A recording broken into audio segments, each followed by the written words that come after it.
period of time there for Casterian's guards. Yeah, and I don't think I wouldn't necessarily say it's bait. I think Casterian guard strategy there was to essentially hold Theta, like get someone out there and have someone in the saddle to hold. I'm not sure it was. I feel like that was part of their strike.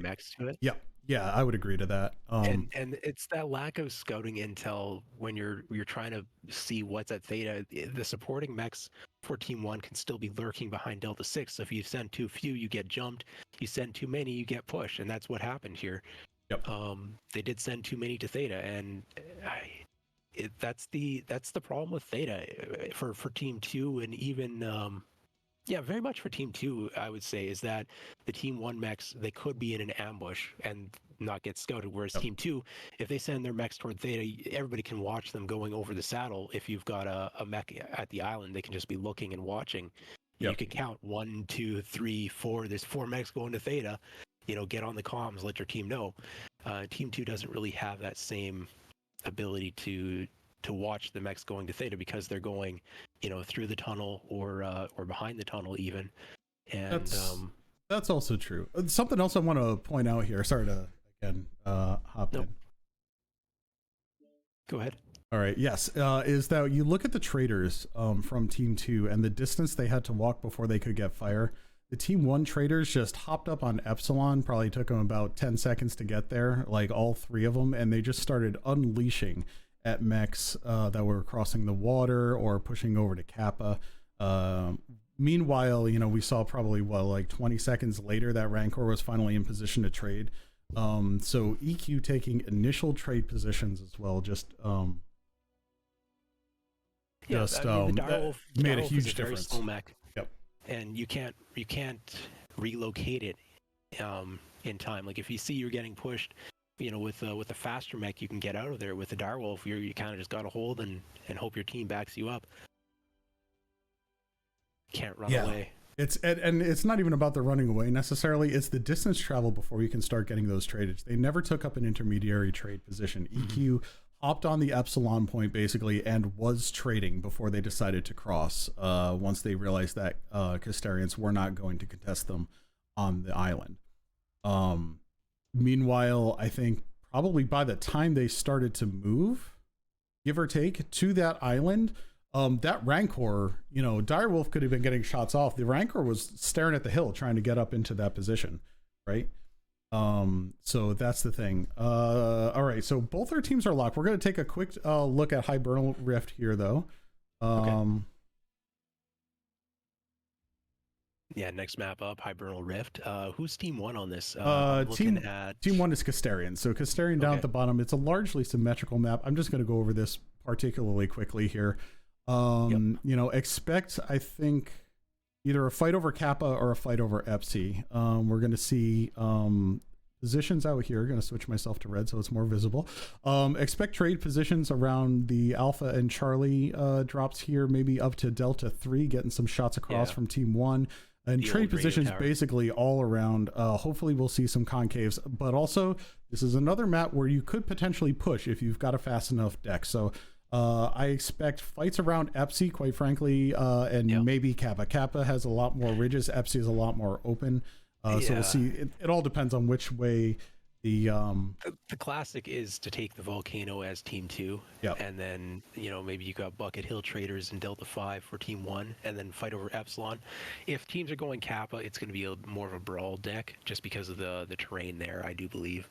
The favors the range a little bit less. All right, I'm going to send us into the match here so the teams aren't waiting for too terribly long while we chat. We took our time there on the Crimson debrief. Now, I didn't catch tonnages. I'm assuming teams are using their full 480. I didn't take a look, but generally they do. Maybe 5 tons off. I would expect everything at this point, though. Let's see here. All right, these ones start on the ground, so let's take a look at the EQ mechs. We've got ourselves a Hunchback here with Peeps, so a Pop-Tart, and likewise our Shadow Cat. Night Gear and Highlander, all PPCs, Gauss and ER Large. So it looks like we've got 4 traders over here on this other side. We've got ourselves a Mislinks, a Firestarter, Crusader, and an Exy. Actually with the large lasers rather than PPCs or large pulse. So we've got a 3 to 4 man wolf pack, depending on, you know, how you want to count that shadow cat. We Did are you off catch those ATMs? I did not. Who's running ATMs? Castellan Guards has ATMs on their Vapor Eagle, triple ATM 9. Ooh, that's a choice. And I don't. LRMs on the Scorch. So they did try to do something different here. They're pulling out an ATM Shadow Summoner as well. Huntsman, I'm going to guess as well. Oh, Executioner has 4 ATM 9s. This is a full ATM LRM drop deck here from Castellan Guards. Can they pull this off? They are trying to surprise Equilibrium here. I doubt Equilibrium really thought that. I did not know you could put 4 ATM 9s on an Executioner. You know, I've never really tried it, so that is interesting. Let me just, now I'm paranoid about my overlays. Yeah, I'm not really sure, but yeah, here comes the Lurms. We'll see when they decide to. Yeah, if your wolf pack is getting you some spots, it may not be necessary. Here we've got our I guess our ATM pack with a Wolfhound escort coming in here. Yeah. What's on that summoner? There really isn't a wolf pack here. You just got that MPL Wolfhound, light PPC, small lasers out of the Firestarter, and then the Huntsman, Hunchback 2CA, from Old House there is the only other range mech. So Equilibrium is condensing. Just keeping up on the action here. The Equilibrium is condensing sort of onto this ridge, into this corner. Castellan Guards pushing at him from a particular flank. With, I think it looks like our Vapor our Vapor Eagle is open up here somewhere on one side. The Lurms continuing to rain, but no particular significant damage here. Yep. All right. So this right flank of Equilibrium is being worried. Ended up taking a little bit too much damage. Ooh. Extra light engine this time on it, and the Executioner's open center torso, and they can't twist because of the ATMs. If they want to maintain their lock, they have to keep staring. Yep. So that Executioner's about to go down here. Oh yeah, and they're gonna. The wolf pack is gonna cross that around with Chicken Man on Overwatch. Chicken Man looking red in that 54, but he's really only open in one spot here. That Marauder's having a bad time getting rotated onto. Nyan here with the Highlander just wreaking havoc as they collapse on the Castellan Guards lines. Yeah. Last one up is the Hunchback 2CA from Old Hoss, about to go down. They picked up a kill, they put some damage down, but in the end, it just did not work out, the ATM push there. Maybe they pushed a little bit too hard with them, but they also didn't hit quite at the same times for all the mechs on all the sides. Yes, what's the damage totals here? Taking a look at that, I'll throw them on the stats. You know, it's a bit of a mix here. Jinto with the Marauder 2C with the LRMs putting out 500 damage. But then on the other hand, you've got the Huntsman and Executioner with the ATMs not even cracking 200. Vapor Eagle is just at 121. So the damage isn't quite there. You know, considering it's spread damage and everything, it just didn't hit hard enough for long enough. Maybe the fight just didn't last long enough. Yeah, the ATMs are gonna take a hot minute to go through here. Now here is a question, and maybe I missed it. Do we play through all 5? It is best of 3. I don't believe we'll play the other drops. I mean, there's no point to it. You know, you've got the 3 played, and that's a match win for Equilibrium. For Equilibrium, yep, absolutely. And oh, good, you were keeping up on the scoreboard. Thank you so much. All right, wonderful. All right, so we're going to try to, let me see if the other teams are ready. I've got a couple minutes in between. Maybe I can set up my yes, go ahead. I wish we had some interstitials planned. We're still working on it. We will have for the full Invitationals round robin here. Equilibrium's first team to advance into the World Championship Series. Castellan's Guards, they fought hard, but they couldn't pull off the upset. It would have been quite a challenge, and they tried. They did try some different things. They played quite well today. They did, and actually, let's take a look at. We can take a look at that map to burn some time here. Let me head on over to the map room. All right, yeah. So we're looking at. Let's see here. Team 2. I'll draw some arrows. These guys are rather Team 1. Sorry. So the Castellan Guard. ATM pack kind of went around the corner to Bravo 3, while their light pack pushed up towards Theta, and they strayed on this sort of Delta line, maybe a little bit into Delta 4. I'm sorry, the 3 line, maybe a little bit into Delta 4, while Equilibrium took out, quite frankly, at the end, they had the whole concave on the right side of the map here on the EPSI side. They did end up getting a little pushed. They saw the Lerms. They ended up taking cover. But I think, you know, as you mentioned, Casterian pushing around this corner to get some shots rather than, you know, maybe running a narc or some UAVs. That's what really messed him up, because at that point, the Wolfpack closes, get it into that kind of pseudo minimum range. And then that's it. They're done. Yeah, minimum range is 60 meters now on ATMs. That did get reduced as of like 6 months ago or something. Yeah. But there is still a minimum range that could come into play, and that's another thing I mentioned there. Like the executioner is getting cored out from Casterian guards, but you can't maintain your lock while torso twisting on an ATM or LRM boat. That's, you know, you only have so many degrees you can look away from your opponent, and you can't protect that center torso in those situations. So it just got cored out so fast there. Heck yeah, and I think that one is ultimately pretty straightforward. You know, considering the way they use those ATMs, like just closing the brawl range from Casterian guards, maybe SRMs might have worked out better, just given the style of fight. Like, they didn't really hang back at all with any of their mechs. Like, even their LRM Marauder 2C was like pushing up into the trench when it died. I don't know. I would love to see somebody pull off the LRM or ATM strat. I you know, big props to Casterian guards for cracking it out here, but I'm not sure how that's supposed to be executed. It's been so long since I've seen it pulled off successfully. I'd love to see a team succeed with it, just any team. All right, I'm going to go ahead and get us set up for our next match, which is going to be, I think that's ABIN's clutch, right? Let me double check the tournament set. It is ABIN's clutch here. Should be going in about half an hour on that match team. So we're going to continue talking and enjoy, for some reason, some of the features on Streamlabs OBS have disappeared on me. So I can't do stuff behind the room. So we are going to do stuff live. Okay, I'm going to try to build a scene here real quick. Yeah, absolutely. All right. So at this point, let's see. Let's catch up on the chat as they're watching the last one here. Talking about some farm going on. Both spots can be good. Yeah, they're talking about the Team 2 sightlines. Yeah, there are some. We had to go through that particularly quick. But yeah, catching up. Yeah, this match is just going quick, and we're looking at the push there from Casterian guards. All right, let me see if our next teams are ready. What do we got here? Who am I inviting? I am inviting Bowser. And who knows? From Clutch.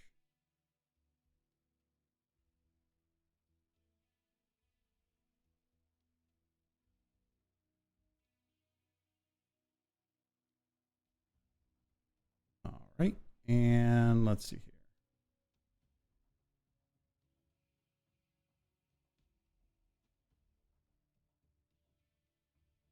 Let's see. This one is set to launch in 15 minutes. So here's what I'm gonna do. Again, we are at a point where we can run an interstitial with a 7-minute delay. That'll put us at, fortunately, almost time to launch. So actually here, let's take some time and chat about a map. Let's pick a map and let's talk about some of the positions on it here. Head on over to the map room. And I think let's choose one of the ones that we did. Let's talk about Mining Collective in case there's anybody new out there. Mining Collective is a mostly symmetrical-ish map And what you're going to see here, there is quote unquote a good side and a quote unquote bad side here. And what you're going to see, so to define that out here, what the good side is, what that refers to, let's see here, we'll use dotted lines for sight lines. You can set up some traders over here on Delta 6. Let me clear that. And what you can do is there are little gaps here that you can actually see through. So you can actually get trader coverage over theta rather quickly. Whereas from team 1, this right here is basically a solid wall. If we zoom in here, I don't know if that's going to zoom in on the stream. It's not. But if you look at there, there's basically this solid wall here that you cannot shoot through. So team 2 has a very slight inherent advantage here. And what they can do is they can just run a light up here onto theta, and they can get coverage almost immediately, take coverage and hold. You're going to look at some of your power positions here. We've got Delta 6. You can put some X up there. Some of this Echo 5 here. And then you can actually station someone on the platform here while your Wolfpack roams around here. So to clear that out, looking at team 1, you also can take theta, but you're not going to be able to hold it quite as easily. What you're going to need to do is push up a little farther here into this Echo 4 area using the high things. It's all about the jump jets here, and a lot of the maneuverability that we're looking at. So you're going to place a mech over here, probably Delta 3 in sort of the cupcakes there. You're going to aim for Echo 4 high ground here, where there's a couple of features that you can use to look down into theta. More likely than not, those being initial positions, you're going to see a shift into sort of a north-south fight here. Kappa Sigma, folks are going to rotate over. Someone's going to try to fight for Echo 4 here. And your Wolfpacks are going to be roaming the center and occasionally out to the outside. One of the things is this Delta 3 position can be a little vulnerable. So if your Wolfpack here from Team 2 ends up coming over here, there's a good chance that there's going to be a mech sitting there right at Delta 3.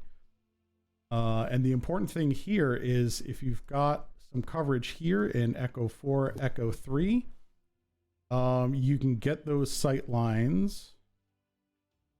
Sorry, this is still red.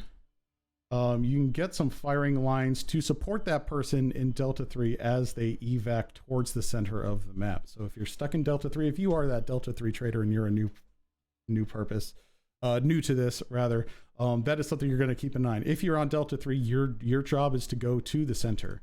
I know a lot of quick play. We see some play up the ramps. That can happen here as well, especially if there's a push. They're either going to go along the outside here, which ultimately gives up a whole lot of the map, or they're going to go over the center, which just has a lot of open spots where you can just get shot for free. So spotting any push, absolutely vital on this small map. That probably covers most of the spots that we're looking at here. Obviously there's some stacks over here. I think I mentioned Echo 3. Basically you're putting someone over in these corners, someone kind of in the center, maybe, or you're working the sides. Derex, I don't know if you have any thoughts about mining other above and beyond, but please feel free. I mean, mining is a map that competitively I don't necessarily understand very well. Teams that I've been on generally have tried to play either left side or right side as opposed to playing a back ridge or whatever. Yep. But other than take jump jets and win your trades, I don't have a strong conceptual grasp of how to play the map. Sometimes, and I'm glad you mentioned ridges too, because those can be in play. We've seen in previous seasons where there is a heavy mech there. I was on a team once. We stuck a light Gauss Fafnir on one of these back ridges because it's so dark. It was stealth armor. It was a stealth armor light Gauss Fafnir, and that mech is invisible. The Gauss rifles don't give any much of a visual effect, and you can't see anything if anything backs up there. So if you've got ECM or stealth armor, I mean, at the time light Gauss was a trash weapon. It was total troll, but nobody can see. And if you stick a direwolf, you just back up from spawn. You take the Charlie spawn, you just back up. You have ECM, nobody can see you. and it's just a wild time to be doing that type of stuff. Yeah, on this map. I wouldn't expect it, but let me see. And here's the other thing, like from that position, you're talking your optimal range is somewhere around theta, probably actually short of theta, really. Like we're probably looking at 900 for optimal on most things, unless you're, you know, the direwolf can probably get out a little farther. So if you're trading against things on the other side, you are basically doing tickle damage. It's tickle damage over time, and that adds up, not to be underestimated. But I think this feels like a more initial position to like get some of those trades going, and as things close in, or try to bait them into it. If you're going to play the ridges. If you're expecting an opposing team to trade, that's kind of maybe something you would look at, because if they're just like pushing over ramps or around, your stealth mech can maybe get some angles, but the angles aren't really great from that ridgeline. If you back up enough, you can kind of shoot over buildings, but this map has issues. If you don't have a special, you know, user CFG modification, there's terrain that disappears, goes invisible. If you're sitting back here and you're trying to trade against something set up on the opposing side past the ramps, some of this terrain starts to disappear on your screen, even though it still exists, and your shots are hitting it, and you're like, what am I hitting? You know, so I don't know what if these players, they might have custom user CFGs or you know, reshade program, something like that, where they've got their graphics tweaked to the extent where they can actually see on this map. But for myself, where I'm playing like a vanilla user CFG, basically, there are shadows on this map where you just can't see, and I don't know what these players are going to have in that regard. You know, we need to make a map room link change here for the map ban thing. Yes, for the map ban thing. Yep, it's already done on my stream. I do believe I've copy pasted here. Just need to make the paste. I hope I got the right one. And it's still a mystery to me who I'm inviting from Clutch. They have not responded. I think I have both people on my list though. You have Colonel and Gausspeeps. They're both on, so they both have an invite. We'll see where that goes.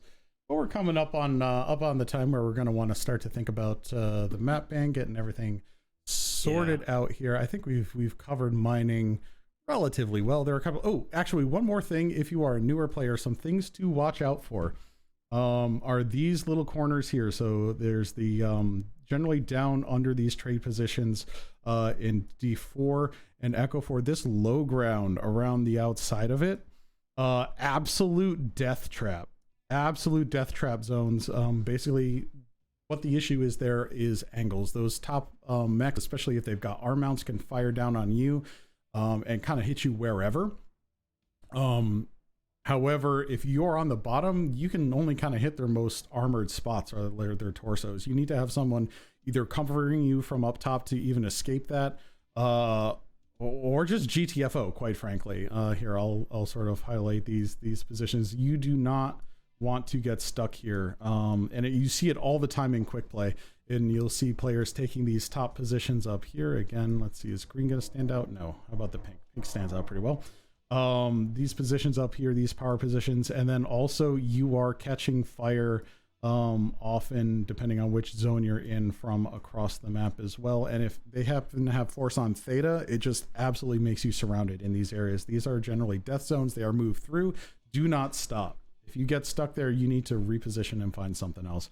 That's another thing to look out for. There's a couple other like little trap zones in here, but those are probably the big four that you need to look out for. And then fights around the outside, again, will go generally to the teams that have the high ground. All right, so a couple of reminders that are here. Ben, I see that. Hydrate, cheers to you. So a couple of things that we are going to be looking at. I don't know what scene to sit at. Let's sit on the I guess the lobby screen. So things that we that bear mentioning, we are on a 7-minute delay now, not a 5-minute delay. So that is something to keep in mind as something that we are doing.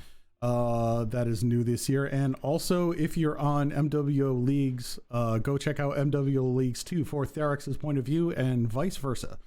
If you are on 2, feel free to check out my point of view on on regular leagues. Otherwise, we are moving along. Probably just getting to time here for that map ban. If these teams are getting in here, I guess while they're getting in, we could start talking about how these teams got to the Invitational. Yes, So let's do that. we've got ABINs and Clutch. So ABINs will be the 2 seed, Clutch will be the 7 seed. So Clutch has got an uphill fight here. ABINs had a 3rd place finish in ISC Season 5 Div A. And then they had a 2nd place finish in Division A of Blood League Season 2. And I'm not seeing them as having played Tournament of Stars. They would have already qualified for the Invitational just based off of their other 2 tournament finishes. Although I believe that a whole bunch of the ABINs players are playing on Empyreon in Tournament of Stars, but that's, I believe, considered a separate, distinct team, so I'm not going to bring them up here again. Yes. Whereas Clutch had a 1st place finish in Division C of ISC 5. So that kind of, a lower start. Division B in tournament, not Tournament Stars, Blood League Season 2, the 2nd tournament, they had a 6th place finish in Division B, which is a little bit of a disappointment for them, I imagine. And then coming into the last tournament, Tournament of Stars, the Clutch ended up finishing 5th in Division B. So they are definitely punching up here, and it's going to be an uphill fight. We'll see if they can, pull something off. But it'll again take some special strategies, I do believe. I don't think they can just play it completely straight. But again, Clutch is not known for playing things straight in terms of their strategies. I managed to spectate a couple of their games, and they were doing, some hard flanks from behind with, ice ferrets or whatever. So we'll see what they do here. But definitely, ABINs is favored coming into this match. Heavily favored, I would say. Yeah, I would think so. I am looking forward to Clutch, because one thing you can say about them, they last year they got knocked out of the top 12 on the very last night.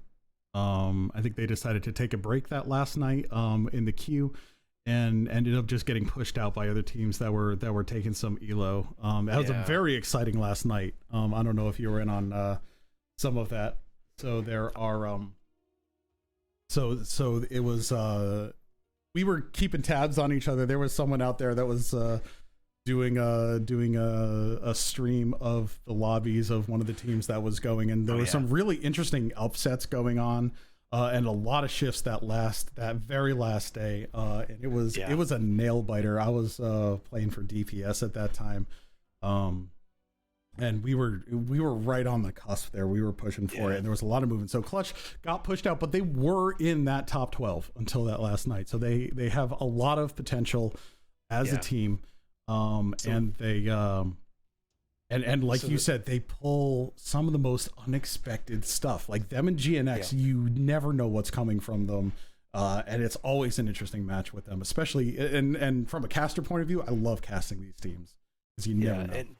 And even if Clutch doesn't manage to make it through into the top 12 through the Invitationals here, where 4 teams are qualifying directly through the Invitationals here today, and then the other 8 teams are going to be taken out of the comp queue that's starting up in a couple of weeks. Clutch could very well qualify through the comp queue if they don't get it here today through the Invitational. So they could definitely be a top 12 team going forward here with Championship Series 2023.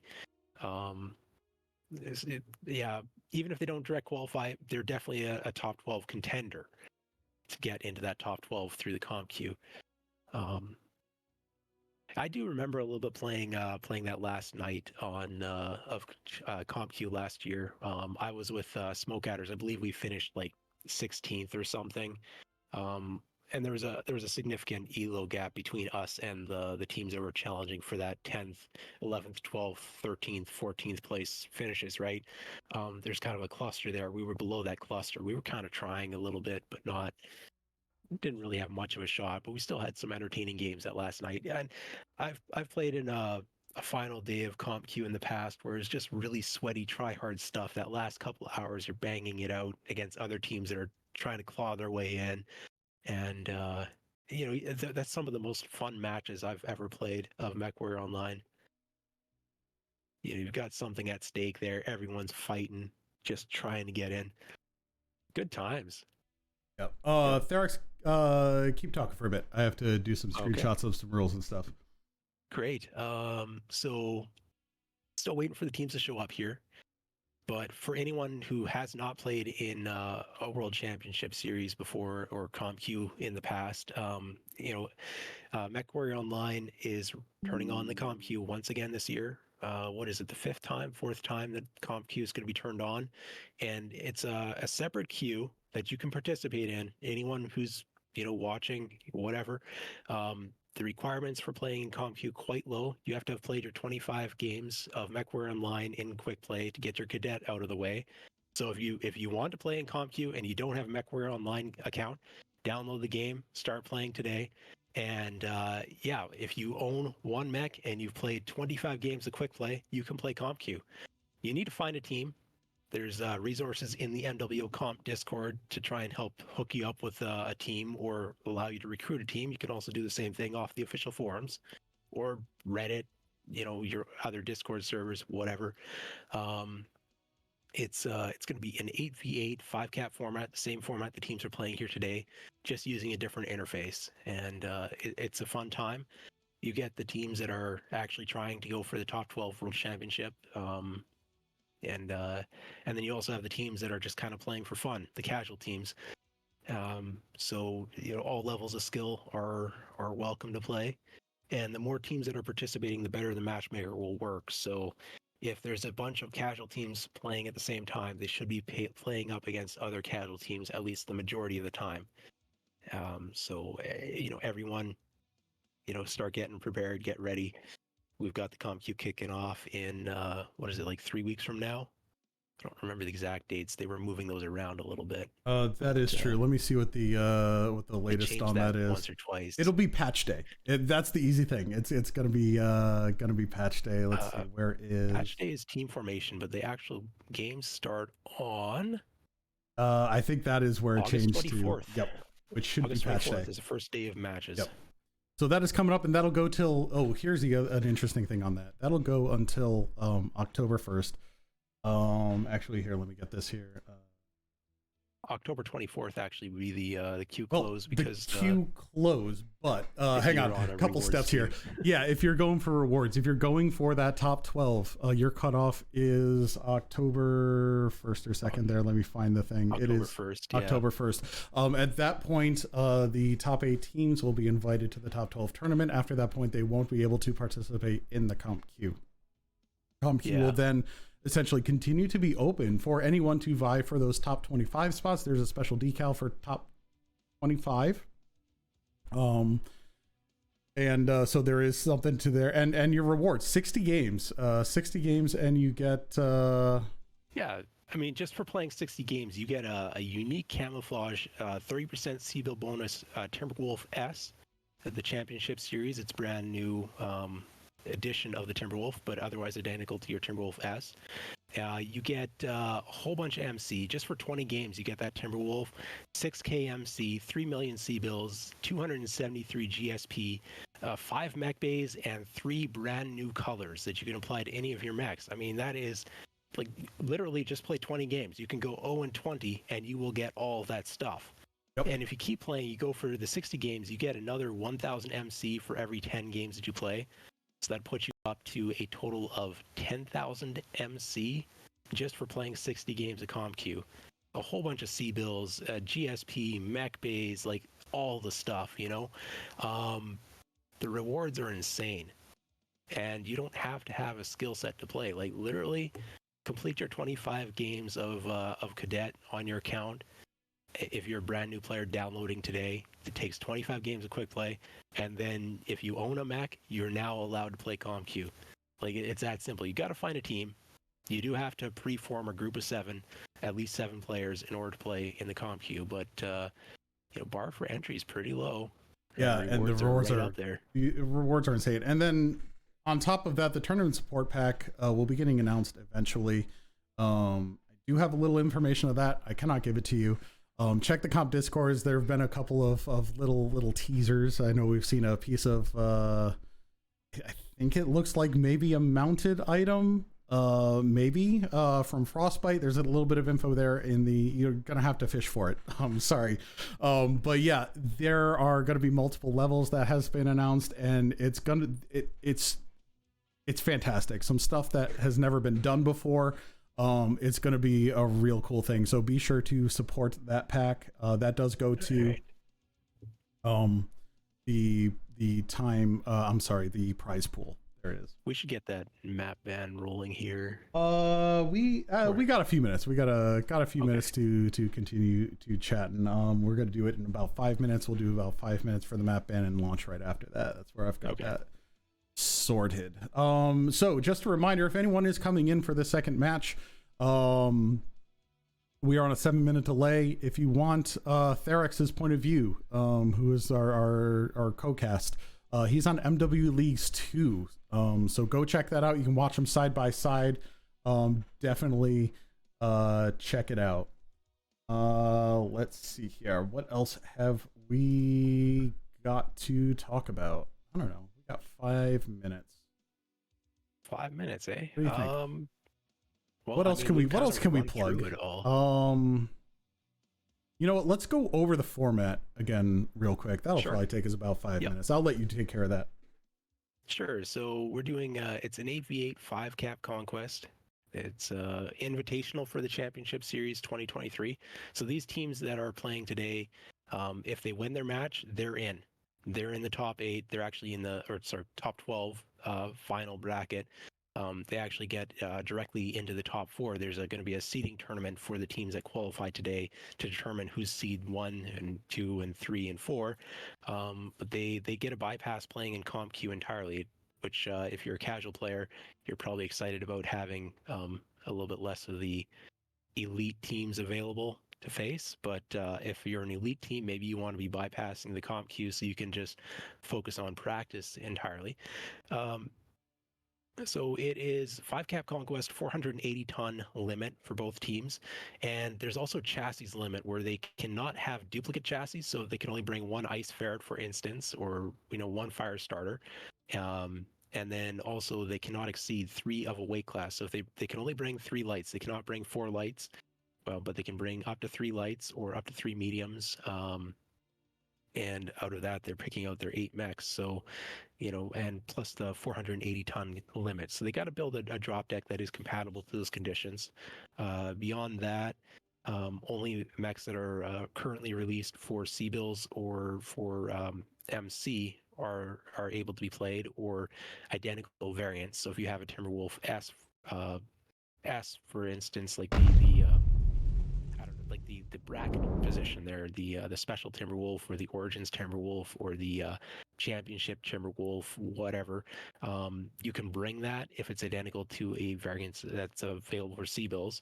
But so you can't play the legendary mechs or the Stone Rhino. Those are the only mechs that are not currently allowed in the Championship Series 2023. Stone Rhino is only coming up for C-Bills, I believe, in March, February, March. I think it's March. Yeah, March I think is the current. They're looking at maybe pushing some things up. Yeah, there might be a change on that. I mean, stay tuned to the rules. But I mean, for the comp queue itself, the Stone Rhino is not going to be available, and the legendary mechs are not going to be available to play. But other than that, it's kind of wide open. You can play Plan Tech, you can play Inner Sphere mechs. That's kind of fairly free and open format. Now, the players are going to be banning maps here in a little bit, or choosing maps. This is a best of 5. So we will play at least 3 maps, potentially all 5. And team captains get to select the maps that they want to be playing here. Just waiting for this to kind of, everybody get in the lobbies and all of that. So yeah, there are 5 maps that are available in Comp Q and for play here today. Crimson Strait, Hibernal Rift, the Mining Collective, Polar Highlands, and Vitric Station. So the teams are going to be choosing which maps they want to be playing, and then choosing team sides as well. And these are Yes. the same maps that are going to be available in CompQ for anyone who's looking to start planning out their map strats. And this is a great resource. I'm glad you said that. That is a great thought. It is. Yeah, this is a great resource for newer teams. Watch what these teams do. Watch what the teams that win. Watch what happens.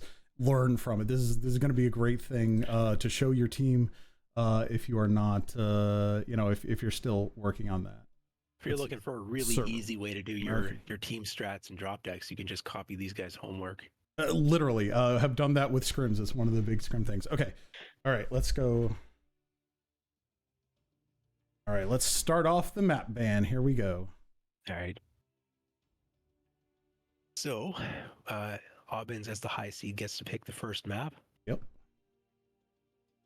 Indeed they do.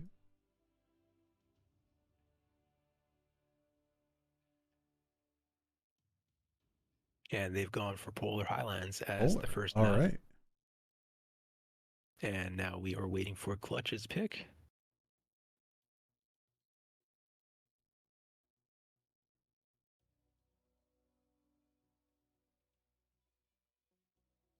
I'm just going to be best off watching this.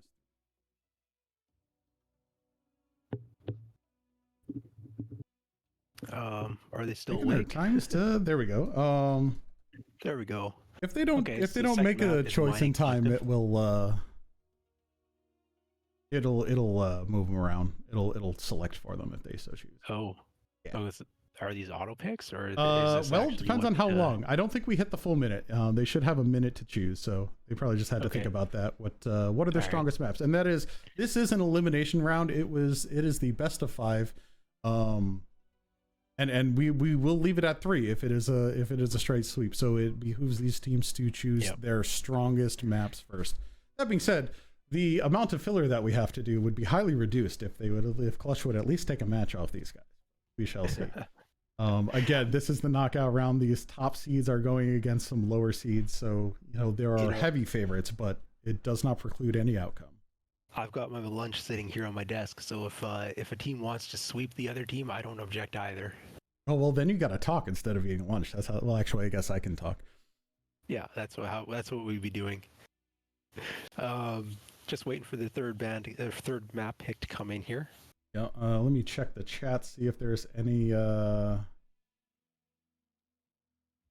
See what's going on here. Looks like we got someone typing in all chat where they should be typing in team chat. Oops, oops, oops. All right, let me see here. I've got no. Not entirely sure who this player is, so I don't know. There's been some renames in MechWarrior Online competitive scene. It's sometimes hard to keep track of which player is which. Yes. You kind of that right click find profile on Discord. Oh, here we go, Vitric. There we go. So we've got Vitric Station as the third map. And we're waiting for Clutch to pick the fourth here. So what do we got there? Hibernal is the fourth, and then Crimson Strait will be the fifth. All right. If it comes to that. Let's see. Let's do this based on ABIN. Now we pick sides, starting with Hibernal. No, not Hibernal, Polar. Sorry, things are small. I don't actually see that on my ABIN's is going to be Team 1. It's the little mechs in the corners. So now we're looking at, and so it's left. So since the left one is blue, that means ABIN's is Team 1.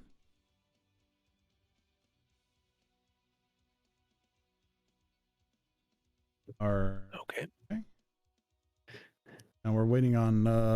This is interesting. I would think that they would have preferred sides at this point.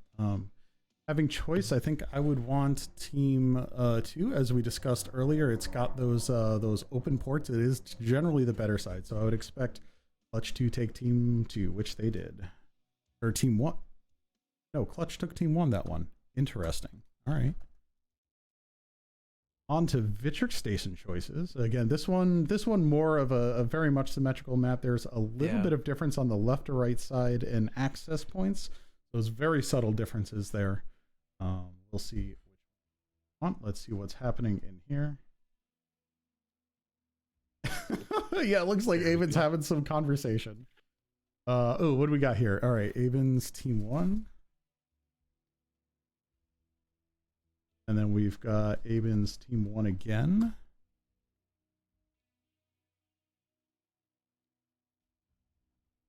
And our last one is going to see ABIN team 1. All right. That makes my job a little bit easier. All right. All right.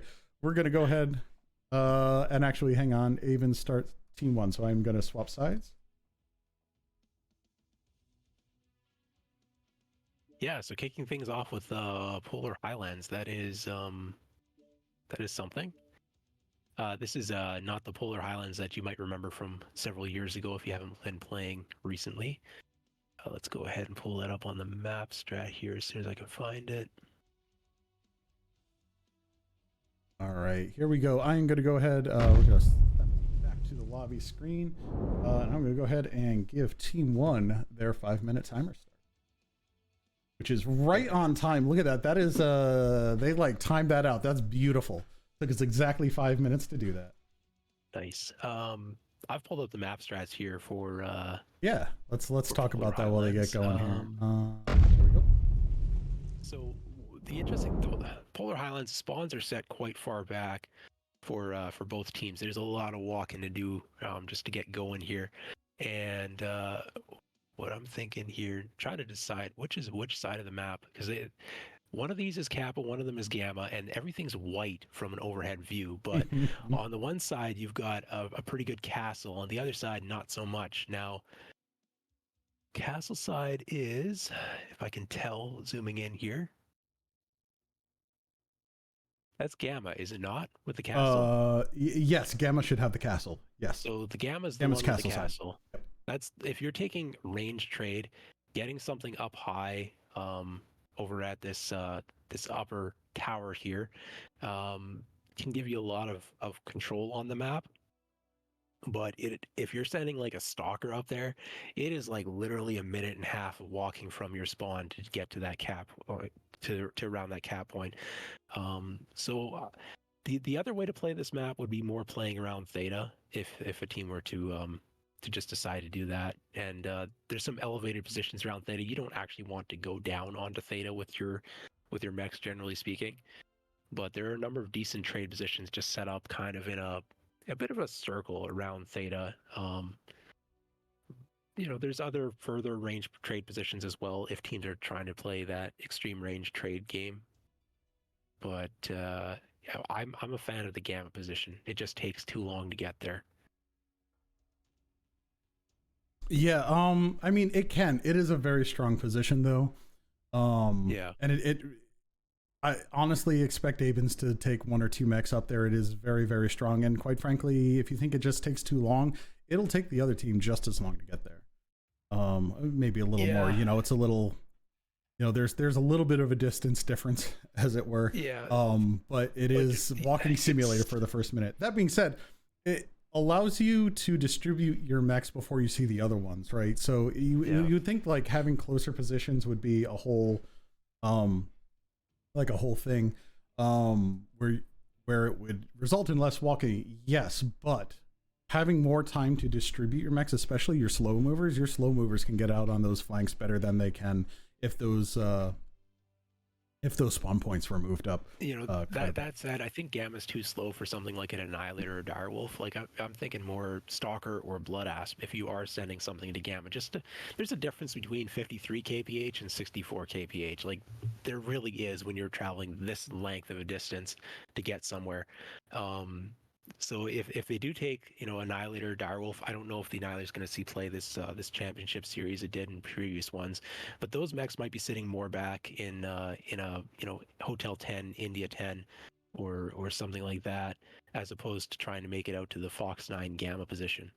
Blood Asp is a strong mech right now, and it does have some speed, or an Executioner with ERPCs. That's maybe more the type of mech that you see going for Gamma here, if teams elect to use it, which I anticipate. Yeah, I mean, you can even throw a Crusader with PPCs up there. Sure. All sorts of stuff to get there real quick as well. Yeah. I'd Be interested to see if we see any like large laser lights at this point, because the Wolfpack again can be very strong, but you've got enough of a map that a large or heavy later Arctic cheetah or something like that could really do a lot of damage if left unchecked. ABIN's is known for playing some off meta type stuff. So they might bring like a Incubus with large lasers, or I know that I'm not sure who's on their roster currently, because I know that they we got Tio Spouser, Lizzie. I think Tio's last year was running not the Cap Spider, but the one with the insane cooldown and running like just a snub or something like that, and it was devastating. It was painful. Like Stimrog was a big fan of like the ER large Kit Fox, and I know that they have played with ABINs in the past, but I don't see them in the lobby unless if they're a rename. But like a ER large Kit Fox would be something that they would have potentially played on this type of a map in the past. But ABINs has kind of like pet mechs to an extent more than other teams for their players, where they have these off meta mechs that they're very effective with their specific players. So depending who shows up for the match, you see different mechs potentially out of their team, whereas other teams more of a structured approach to drop composition, where they're definitely playing more the meta, and their players are just expecting to learn the meta mechs. So it'll be a little bit interesting to see what they're doing here. All right. We're going to hop to lobby here real quick. Hopefully they did not actually stop. That would be bad. They actually left. So I'll give them a minute here. Since I did say just a couple of minutes for the chat. Yeah, well, it'll be interesting to see what goes on here. Again, like you said, ABINs, a lot of these top teams have been doing some non-meta stuff and making it work, which is a real tell to the talent. Well, one thing I need to point out here before we launch, the tonnage. We can see the team tonnage here in the lobby. ABINs is at 475, Clutch is at 465. The limit is 480. Now, being 5 tons low, that's nothing. 15 tons low off of a 480, that is something a little bit kind of noteworthy. Yeah, expect something fast. This may be a brawl. But I'm going to switch this over to the map overlay. Here we go. All right. Actually, let me make sure that the teams are correct. We've got ABINs on team 1, right? Should be correct. Now we'll figure it out here in a moment. Yeah, that is correct. Okay, cool. I just want to make sure on the scoreboard. Yes, okay, we are correct on that as well. All right, just loading in here. For some reason, that's right.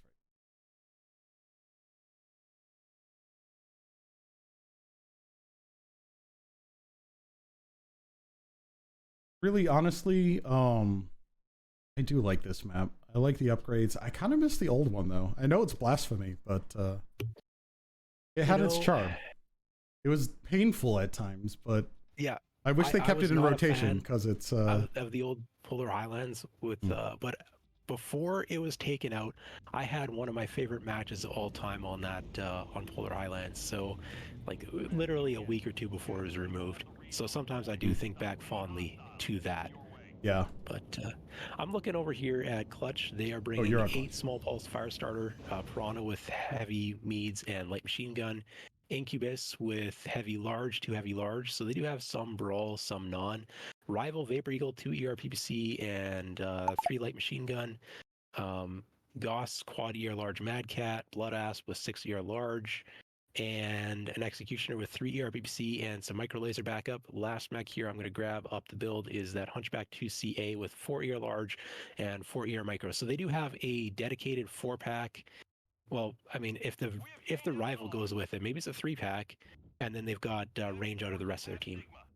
All right, so we've got Gauss and heavy large on Hellfire, which is going to be an interesting one. Not one you typically see. Been seeing a little more lately. We've got a Narc and heavy mediums on a Jenner. Hang on, I'm going to go on a Lerm check here. A Timberwolf, that is just a standard laser vom Timberwolf. Bloodass with laser vom, large pulse on the Warhawk. I don't know where that narc is gonna come into use, but that's a choice. All right, so we've and meanwhile we've got a Black Lantern, an Incubus, a Phoenix Hawk on the Wolf Pack here. Yeah, so early cap by Clutch on Theta, now being taken back by the Black Lantern, backed up by some of the rest of the Wolf Pack. So there is a narc on ABINs, but it's just a spotting narc. It's not a missile narc. So what narc does is it basically gives you wall hacks against a mech for like, what is it, 60 seconds? Or they reduce the time. It depends on the mech. Some of them have a time booster on it. I think the Arctic Cheetah does, but it's not insignificant. Yeah, it's like a minute and a half, somewhere around there. So in a trade situation like this, it just means that one mech, every time they go to peak, everyone's going to know exactly where it is while that narc is on it. Yep. That's all that it's doing here. It's not for the missiles. It may also make them take cover too. An early narc is usually an indication that lerms are coming your way, and you're going to get to cover as fast as you can. You're going to displace yourself. So maybe a little ploy, or who knows, maybe it was an accidental take. But it's an interesting use of time. A few years ago, there was narc on the summoner as a strategy where the summoner popped hard up and throw both PPCs and a narc at the opponent just for tracking purposes. Oh no, totally, I get that. Years ago, but at higher level. In any case, here we go. The Hellfire and the Black Lantern are pushing up. Gonna try to use the Hellfire. Gonna try to trade with the Blood Asp.